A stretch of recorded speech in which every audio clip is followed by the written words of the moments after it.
I'd like to walk you through to my 16 years bacterial infection. It was around 2009 when I was working as a call center agent doing night shifts. I noticed a small lump on my right foot. It was small, painless, but growing. I went to our company clinic and was told to have an x-ray. The x-ray showed that it was a mass. I was referred to see a surgeon. An incision procedure was done by a general surgeon. Biopsy was done to get a diagnosis. I was referred then to consult an infectious disease doctor for a diagnosis, but I didn't follow the advice. This is the most important thing that I failed to do. The early diagnosis helps control deformities, amputation, and other complications that are often proven to be fatal. June 2009 to early 2012, I didn't notice anything, but on October 2012, I had my second surgery. I went to another surgeon because I was embarrassed to go back to the surgeon who did my first surgery. I was told this time that it is something that is recurring, which made me wonder if I would have surgery every 2 to 3 years in my entire life. I thought that if it grows again, I would consult an infectious disease doctor. It took a year for it to grow again. As you can see in this photo, my pinky toe didn't fit in the sandal I was wearing. This was my face with the first meet I had with an infectious disease doctor. She was disappointed in me for my negligence. She expressed how important was the early treatment. I was given antibiotics for at least 6 months, but after 2 months of medication, I had to be admitted in the hospital for high dosage of penicillin through IV. Afterwards, third surgery was done by an orthopedic surgeon. Surgery was necessary every treatment in order for the medication to be effective. The grown tissues that cause deformity will hinder the efficacy of the drugs taken. This time, I was positive that I won't deal with this disease again because of the surgery and the intensive treatment I received. I was able to live without worrying anymore. I enjoyed my life, running and wearing stilettos. I got married and pregnant, but during my pregnancy, I could feel something in my foot again. But I couldn't take any action. I gave birth, breastfed, then got pregnant again. I could feel that something is going on. It was 2020 when the lump was visible again, but I couldn't take medication because I was breastfeeding our newborn baby. 2022 when I started to take another cycle of medication and had my fourth surgery. This was the time amputation was introduced to me by the surgeon, but I was never ready for that. He added that he won't be able to remove everything because of the size of the mass. It's bigger, for it's been 8 years since the last surgery. Plastic surgeon should have been the one who will perform the surgery, but our insurance won't cover it and I could not afford it. I settled with the orthopedic surgeon. This is the reason why, despite of giving up sugar, processed foods, and carbohydrates as part of managing the infection, I'm again dealing with my foot after a year and 4 months. For the last 3 weeks, I've been seeking opinions from different physicians. All have in common as a solution: amputation, which really breaks my heart. CT scan was done, and it showed that the infection has reached the muscles and the sole of my foot, which pains me when I walk. No one is willing to perform a simple removal of the deformities because they want to help me getting free from this disease. Only through an amputation, they are confident to give solution to my lifelong condition. It's been financially exhausting and emotionally frustrating that after all the procedures and the lifestyle change I did, I am not spared from amputation. I'm given an option to be amputated partially, which gives me a chance to still stand and walk after the amputation. So this is my foot right now. The goal of the amputation is to end the infection and for me to still walk and stand by myself after the amputation.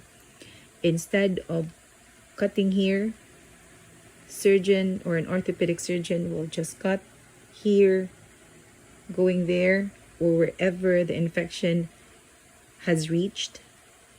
Then a microsurgeon or a reconstructive surgeon will do free flap reconstruction, which is getting flesh or fat from another part of my body and cover the wound.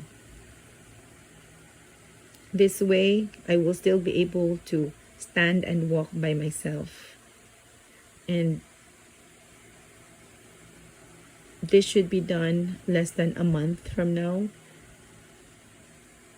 because the infection might spread further, which would give me a slimmer chance to save the big toe and this part. Procedure will cost around $20,000, which I don't have and cannot come up with the money within a very limited time.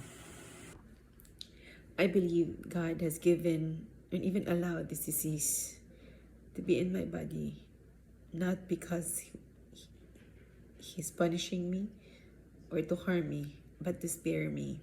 Matthew 16:25 says that, "What does it profit a man to gain the whole world but lose his own soul?"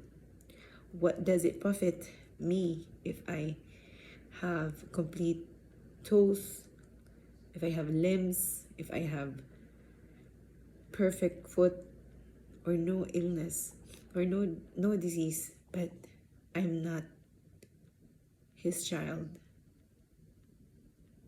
More so, I am walking in the path without God's presence. In 2 Corinthians 12:7 says also here, "Even though I have received such wonderful revelations from God, so to keep me from becoming proud, I was given a thorn in my flesh, a messenger from Satan to torment me and keep me from becoming proud. 3 times I begged the Lord to take it away. Each time He said, 'My grace is all you need. My power works best in weakness.' So now I am glad to boast about my weakness, so that the power of Christ can work through me." 3 times I pleaded the Lord. From first time I pleaded was on my third surgery on last 2014. Second was on 2022. And now I pleaded the Lord to take this away from me.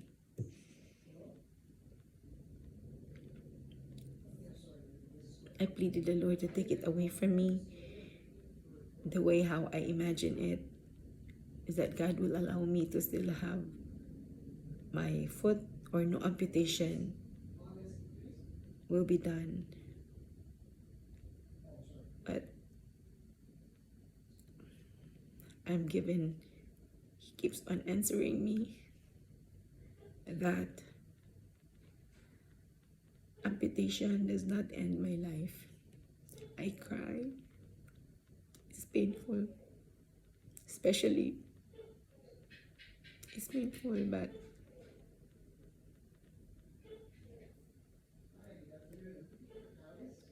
that's how the power of God work through in our weaknesses. There's a time that we can depend on Him.